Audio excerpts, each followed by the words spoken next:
Hey, Shalom, this is the brother Bai. You're back here once again. Before I get started, like always, I want to give all praises and glory to Yahweh Bahashem, Yahweh Shah Bahashem, Rachahakwadash.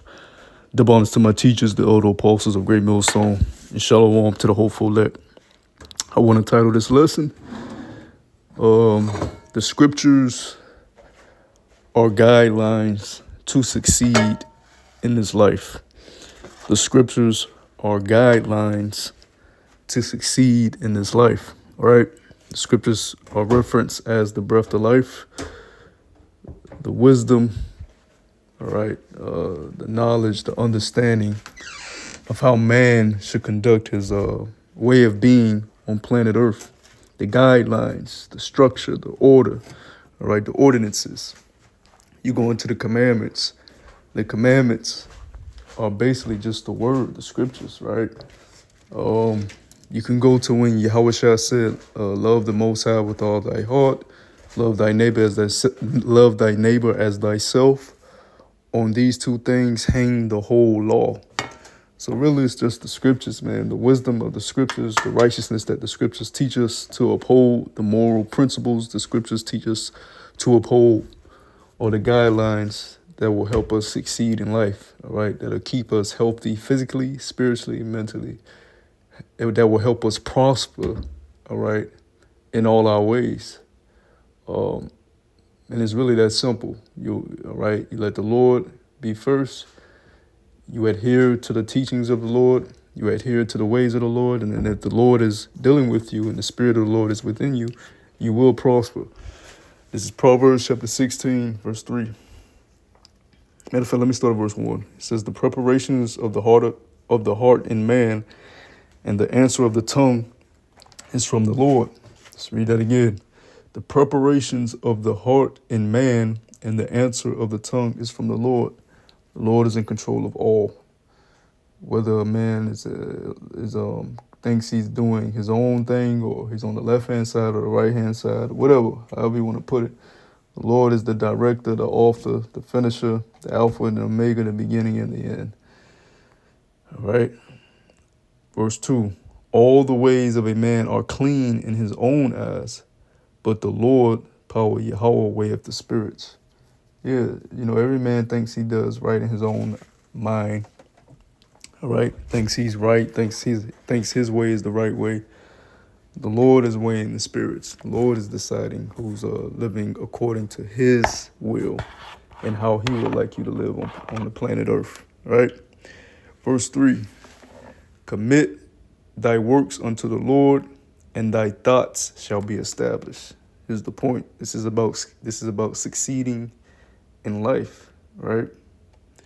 Commit thy works unto the Lord, power Yahweh, Bahashem Yahweh Shah, and thy thoughts shall be established. Your thoughts should be established, all right? Just like what the scriptures say,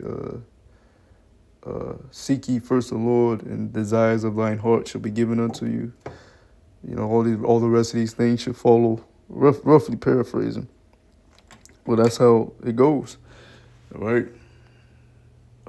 Let's get Proverbs, the 3rd chapter.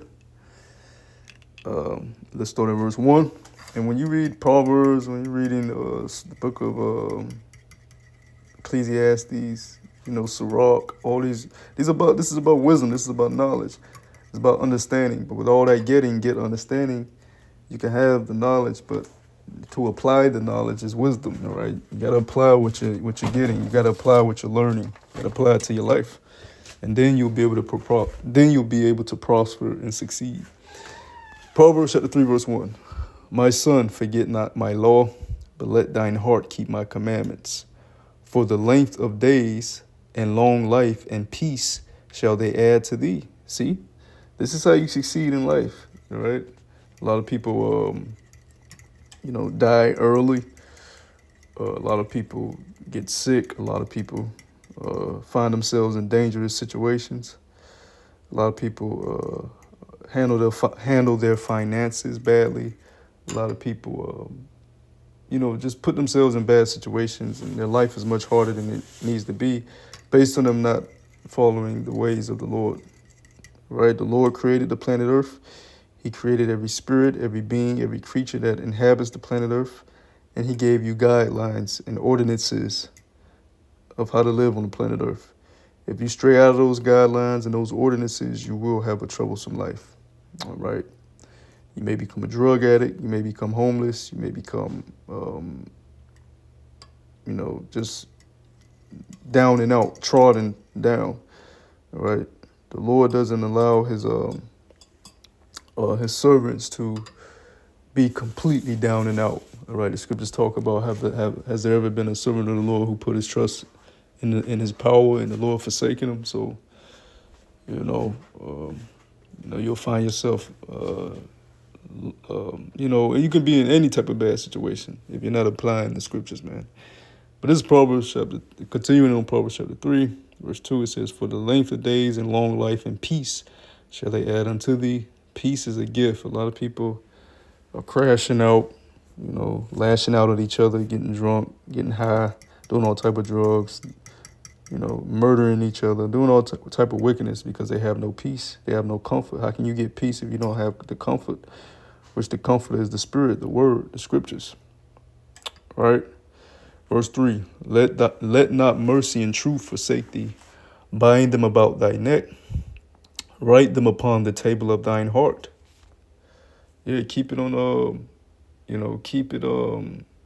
keep these things in your mind. Keep these things in your spirit, right? So shalt thou find favor and good understanding in the sight of Yahweh Bahashem Yahushua and man. So you'll find favor. So if you keep these words, you keep the commandments, you keep the ordinances of the Lord, you'll find favor and good understanding in the sight of your power and man. Verse 5, trust in the Lord with all thine heart and lean not unto thy own understanding. In all thy ways acknowledge him, and he shall direct thy paths. All right? In all thy ways acknowledge him, and he shall direct your paths. Right? When you wake up, you should pray. When you go to sleep, you should pray. You should be, lifting up the names of the Lord throughout the day, meditating on, the way the Lord wants you to live. Verse 7, be not wise in thine own eyes. Fear the Lord, power Yahweh, and depart from evil. It shall be health to thy navel and marrow to thy bones. It should be health and marrow. Let's get that word marrow. I forgot the definition of that. Which it's like bone, which is no, I'm sorry. So drink refreshment. All right. So moisture, the living water. You need water to live. You need liquids in your body. It should be health to thy navel and marrow to thy bones. Right? Yeah. Basically your lifeline. Navel represents your lifeline. Health to thy navel and marrow to thy bones. Honor the Lord with thy substance and with the first fruits of all thine increase. Yeah, so that's basically the point. Let me read this right here down in verse 13. It says, happy is the man that findeth wisdom and the man that getteth understanding. Let me go down to verse 16. It says, length of days is in her right hand, and in her left hand riches and honor. Her ways are of plenteousness, and all her paths are peace. She is a tree of life to them that lay hold upon her, and happy is everyone that retaineth her. So you gotta have the wisdom is here. You just gotta apply it. Wisdom is here. You just gotta apply it. Now the reason I will kind of skim through a little bit because I want to get some examples in the book of Sirach. Let me drop down a little bit more. Verse 21, it says, my son, let not them depart from thine eyes. Keep sound wisdom and discretion. So shall they be life unto thy soul and grace to thy neck. Your discretion, being able to know when to leave an environment, get out of a situation, and when to attach yourself to an environment and attach yourself to a situation. All right. A lot of people don't know how to discern things, and having bad discernment can cause you to lead yourself to your destruction. All right. That's why it says this in verse 23. Then shalt thou walk in the way safely, and thy foot shall not stumble. When thou liest down, thou shalt not be afraid. Yea, thou shalt yea, thou shalt yea, thou shalt lie down, and thou shalt sleep, and thy sleep shall be sweet. Yeah, you're gonna have peace when you see. You got like, hey, peaceful sleep is a gift too. You got people that can't even sleep. You know, ain't always anxious. You know, fearful, stressed out. Yeah, man. So let me get the example I wanted over here in Sirach, right? The examples of some of the guidelines that the scriptures tell you about how to live on planet Earth, right? Over here in Sirach chapter 8, it says, strive not with a mighty man, lest thy fall into his hands. Yeah, if a man is greater than you, whether that be financially, he's more greater than you, whether he's greater in stature, whatever. If you know that you can't defeat this man, why are you going to strive against him? Right? It's just like these musicians who, once they get, into the music business and they see the inner workings of the music business, now they want to challenge these large corporations and families that have been in power, since the music business was created, because they created it, right? You striving against a mighty man, you're going to fall into his hands. Hence Michael Jackson, hence Prince, hence all these guys, Whitney Houston, all these people, R. Kelly, name them, you name them, and that's just me using the music business as an example, but that's with anything in life. Strive not against a mighty man, lest you fall into his hands, right? Verse 2, be not at variance with a rich man, lest he overweigh thee. See, it basically just went into what I just said. Be not at variance with a rich man. You can't go to bat with a rich man. He has more resources and more connections and relationships than you. He can easily get you out of here. Be not at variance with a rich man, lest he overweigh thee. For gold hath destroyed many, and perverted the hearts of kings. Strive not with a man that is full of tongue, and heap not wood unto his fire. Yeah, a man that can't control his mouth. Strive not with that man, because if you strive with him, you're just gonna heap wood unto his fire. You're just gonna liven him up even more.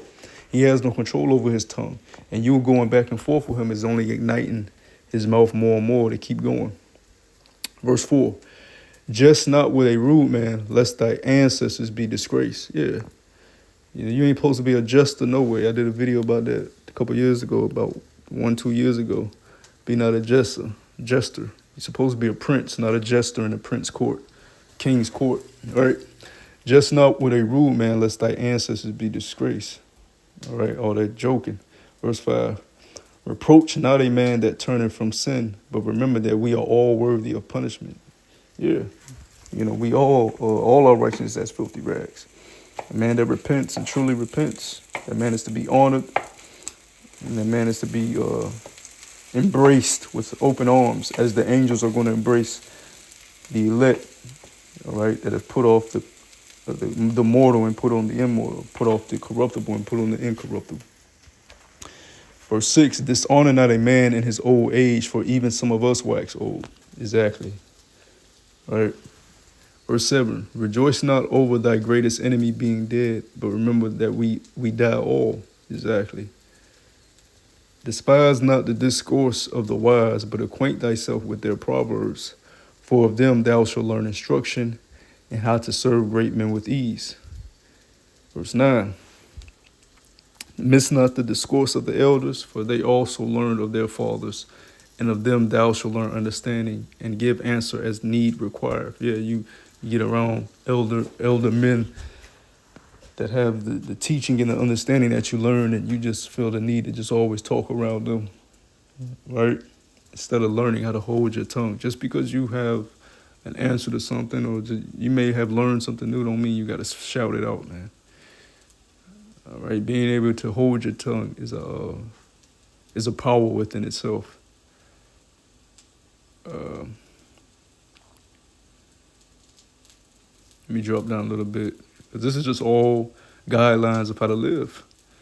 Verse 12, it says, lend not unto him that is mightier than thyself, for if thou lendest him, count it but loss. Verse 13, be not surety above thy power, for if thou be surety, take care to pay it. Verse 14, go not to law with a judge, for they will judge for him according to his honor. All right. It says, Travel not by the way with a bold fellow, lest he become grievous unto thee. For he will do according to his own will, and thou shalt perish with him through his folly. Yeah, men that can't control their temper, all right, rashness, hastiness, always trying to fight somebody, always trying to get into an argument or debate. Don't keep company with that guy, because you'll find yourself in a bad situation. You have to apply these things. You could be sincere in this truth and not applying these things and find yourself in bad situations because you're not applying these guidelines. Verse 16, strive not with an angry man and go not with him into a solitary place. For blood is as nothing in his sight, and where there is no help, he will overthrow thee. There you go. This man angry, and you about to go, one-on-one with him, and then he just blow your brains out. Verse 17, consult not with a fool, for he cannot keep counsel. Just let him go, man. Ain't no saving no fool, man. Just let him go. Consult with a fool, for he cannot keep counsel. That's self-explanatory, man. All right. Verse 18, do no secret thing before a stranger, for thou knowest not what he will bring forth. Exactly. All right. You got to prove people before you credit them. Verse 19, open not thine heart to every man, lest he requite thee with a shrewd turn. Yeah. Stab you in the back. Got to prove people as the Lord has proven us his servants. So yeah, man, the guidelines, the scriptures are guidelines for us to succeed within this life. Lord willing, this was edifying. Until the next time I say shalom.